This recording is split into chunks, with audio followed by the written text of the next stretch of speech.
এক মুসলমানের জন্য আরেক মুসলমানের 6টা হক। বলেন কয়টা? মুসলিম শরীফের 2162 নম্বর হাদিসের বর্ণনা। قال رسول الله صلى الله عليه وسلم, নবীজি বলেন, হাক্কুল মুসলিমি আলাল মুসলিমি সিত্তুন, এক মুসলমানের উপর আরেক মুসলমানের 6টা হক। এক নাম্বার, ইদা লাকিতাহু ফাসাল্লিম আলাইহি, মুসলমানের সাথে যখন তুমি সাক্ষাৎ করবে তখন তাকে সালাম দিবা। 2 নাম্বার, ইদা দাআকা ফাজিবহু, মুসলমান যখন তোমাকে দাওয়াত দেয় তার দাওয়াত গ্রহণ করবা। কি গ্রহণ করবা?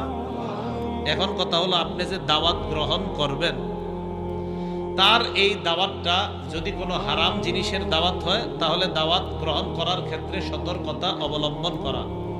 হালাল যদি কোনো বৈধ জিনিসের দাওয়াত হয় তাহলে দাওয়াত গ্রহণ করা। আর যদি মনে করেন সেই দাওয়াতে গেলে নাচ গান আর গুনাহ আর ঈমান হরণের সম্ভাবনা আছে, সেই দাওয়াতে না যাওয়া।